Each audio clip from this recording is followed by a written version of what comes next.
How's it going, everyone? Welcome to Shifting Lanes. My name is Hanson, and in today's video I'm sitting in a 2018 Toyota C-HR XLE. The Toyota C-HR is a subcompact crossover, so when you're shopping for cars in the segment, you're probably also looking at the Honda HR-V, the Jeep Renegade, the Kia Soul, the Mazda CX-3, the Nissan Rogue Sport. There's plenty of subcompact crossovers in the market, and they all pretty much tailor to the same demographic. It's a more youthful market. It's for the younger buyers, probably for the people just graduating high school, going into college, or recent college grads. So these cars are typically on the smaller side. They don't make a lot of power.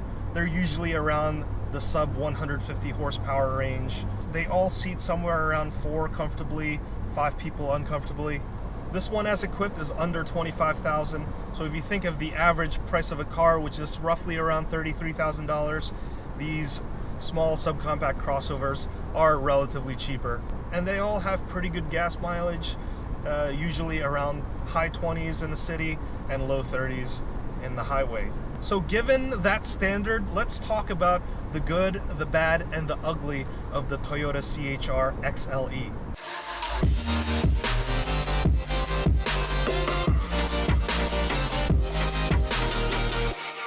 The first thing I like about this car is the styling. This has an out-of-this-world styling. You know, a lot of cars get compared to the whole Stormtrooper look, but I don't think any other car pulls it off better than the Toyota C-HR. It's got the sharp, angular looks. Other cars in this subcompact segment, a lot of them look fairly boring, very bland styling. There's only a few cars that have that fairly aggressive look. The Nissan Rogue Sport, the Mazda CX-3, and the Toyota C-HR, whereas the rest, they just look like miniature versions of their compact crossover counterparts. And when you step inside, you're treated with this modern interior design look. They've applied smart interior design to make cheap materials look really good. There's a lot of diamond textures going on around the car, on these door sills, on this roof. There's like these diamond indentations that really have no purpose, but they add another dimension to the overall look. If you're into modifying your car, then I think the Toyota C-HR is going to fit in real well with the tuner community. Give this car a decent set of wheels and also some lowering springs, and this is going to look at home at the next car show. The next good thing I like about this car is the handling. The suspension setup of this car is on point. I'm driving through some back roads right now, and this car feels like it can handle whatever you throw at it. And a lot of that has got to do with the fact that this is a lower to the ground crossover. C-HR stands for Coupe High Rider, so it's basically just a taller coupe. It's just a higher riding coupe, but it's not as tall as the compact crossover brother like the RAV4. It's got a relatively lower CG. You definitely notice it when you're going around these turns in the back roads. You feel confident behind the wheel driving this thing. It doesn't feel like you're driving in a boat. The suspension has good firmness to it, but not to the point where it's jarring and it's going to give you a terrible ride or tire out your back. The steering is pretty responsive. In terms of power, this is not really a good or a bad. It's more of like a meh. This has a 2-liter naturally aspirated engine. It produces 144 horsepower. That is not much at all, but when you're comparing against the competition, there's only a few cars that are just a tad more powerful than this. Again, most of these crossovers, they're hovering around the 150 horsepower region. Since the Toyota C-HR is about 3,300 pounds, that means that that's sufficient power if you're, say, driving alone. The C-HR can accelerate decently. Once you start having people on board, then that's when you really feel how slow and out of breath the naturally aspirated engine can really be. That engine is also attached to a CVT. Most of these subcompact crossovers, you're going to run into a CVT transmission. The CVT in this case is just okay. For automotive enthusiasts out there, they're going to prefer to row their own gears, but for most people, it's going to be a perfectly suitable transmission. It's smooth, it's relatively quiet, and it's very, very efficient. Just a slight note on the acceleration of this car. On the on-ramp, getting on the highway, how does it feel? This is a signature of the CVT. There's a lot of screaming in the engine bay, but not a lot of acceleration actually going on. That's okay. In a car like this, it sort of makes sense. This is a perfect commuter car, so not a lot of power, but really good efficiency. So at the end of the day, you're paying a lot less in the gas pumps. So for a lot of people, that's what matters most. The other good thing about the C-HR is that it comes with a slew of modern-day driving assistance technology, such as the lane keep assist and also radar-guided cruise control. The Toyota C-HR will have the sport mode in addition to their normal and eco modes. The downside is that the sport mode is buried in the menus, so you really have to press a couple buttons to get into sport mode. Other cars have a sport mode readily available on the dash. More on the not so good, not so bad, but average is the mileage. This thing has 27 city and 31 highway. So that's on par with what you can expect with subcompact crossovers in the market. So far, I've been averaging about over 30 miles per gallon with all the mixed driving that I've done on this car so far. Let's start talking about the bad of the Toyota C-HR XLE. The bad is that I mentioned great design earlier. You know, I really like the overall modern look and the smart use of interior design to make cheap materials look more pleasing. That really only applies to about this area of the car, because the story completely changes in the back. In the back, it's more Spartan. There's not a lot of features in the back. This being a more youthful car, you would think that there's more USB options, but there's only one USB plug in the car, and that's up in the front. There is a 12-volt plug in the armrest, so you could always buy those USB adapters and get more USB plugs that way.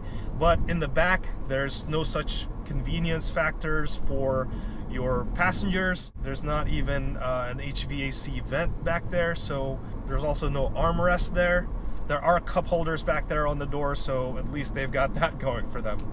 The other bad thing about this car is the integrated backup camera on the auto-dimming mirrors. The auto-dimming mirrors, nice touch, but the backup camera is a small display integrated in the rear view mirror. It makes it hard to see the screen when you're backing up, and additionally, the glare or the reflection from the mirror itself, it slightly obstructs the image. This being the 2018 model, the backup camera is integrated, but for the 2019 model, they've decided to move that into the infotainment system. Which brings me up to the other bad point about this car is the infotainment system. The screen is the old double-din standard, so the screen's relatively small, but there's no, at least in this unit, there's no GPS. The presentation is a little outdated. There's not a lot of features in here.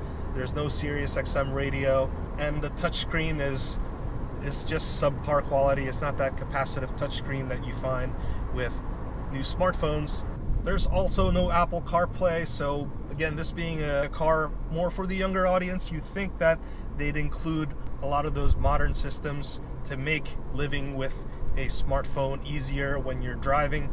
None of that exists here. The good thing is, for the 2019 model year, they're implementing a larger 8-inch screen. It also comes with Apple CarPlay and their Entune 3.0 system. Entune is their suite of apps, so there's apps like Yelp, Pandora, iHeartRadio. Some bad design quirks about the C-HR. There's this interior trim here, which is normally piano black, but in this case there's a lot of glitter embedded in it, and when the sun shines on it, you see all of this metallic flakes shine through. It's not really for everyone's tastes. The other weird styling cue of this car is the rear door handles. Yes, it's a weird location, but it kind of goes in line with the whole quirky aspect of the Toyota C-HR. Nothing against the weird placement of it, but I do dislike the fact that if you're holding something in your hands and you're also opening the door handles, whatever you're holding, like your keys, will most likely rub against the painted surfaces of the door. All right, now that we've talked about the good and the bad, let's talk about the ugly. And the ugly is that this car does not have an all-wheel drive option. Whereas the competition, like the Honda HR-V, the Jeep Renegade, of course with the Jeep, the Chevrolet Trax, they at least have an all-wheel drive option available. Of course, that may not matter depending on where you live, but where I live, where it can snow a lot, the option of having all-wheel drive is fairly appealing. The new Nissan Kicks also doesn't have an all-wheel drive option, so it's interesting to see why these manufacturers decided to not include it in their subcompact crossover model. Perhaps it's to lower the cost. So let's summarize the good, the bad, and the ugly of the Toyota C-HR. The good is that the Toyota C-HR has great styling inside and out. Toyota has employed smart interior design to make cheap materials look very good. The handling is also very good. Again, this is not a sports car, but when you're taking it through back roads and you're in the mood for some spirited driving, then this thing can handle it somewhat. Just don't take it off-roading, because this doesn't have as much ground clearance as some of the bigger compact crossover brothers. And if you're interested to see a crossover comparison, then click on the link up here. I was invited to the very first Trail Trek tour. It was a comparison of 7 different crossovers, compact crossovers, and 1 subcompact crossover. But in that test, you could really see the off-road capability of various compact crossovers. In that video, I talk about breakover angle, approach and departure angles, and how some compact crossovers have decent equipment and geometry to be able to withstand some of the off-road trails. But with a lower to the ground subcompact crossover, essentially a lifted coupe, you can do some off-roading, but again, you're limited to the overall geometry of the car, the ground clearance, and the fact that this doesn't have an all-wheel drive. When you get stuck, it's not going to be as nice. As for the bad, I don't like the backup camera that's been integrated into the rear view mirror. I don't like the outdated infotainment system, but those things have been fixed on the 2019 models. But what hasn't been fixed for the 2019 model is the lack of amenities for the rear passengers. There's no HVAC, there's no USB plugs in the back. They do have cup holders, and that's basically it. And as for the ugly, like I mentioned before, the lack of all-wheel drive, that really limits the capability of this car. But for commuting reasons, just driving on the highway, getting to and from work, this is a perfectly good vehicle because of its efficiency, decent room, and good enough performance. So there you have it. What did you think of the good, the bad, and the ugly of the 2018 Toyota C-HR XLE? Please let me know in the comments. If you found this video somewhat informative, please consider giving it a thumbs up and also hitting that subscribe button and that notification bell so you can get notified anytime we make a new video. There's a lot of stuff going on in the Shifting Lanes channel. We do a lot of video reviews on cars like this. We also have a lot of project cars, and we go on a ton of exciting driving events like the Trail Trek tour that I just mentioned. So again, if you like this video, please consider giving it a thumbs up and following Shifting Lanes on YouTube and also on our other social media, which is linked down below.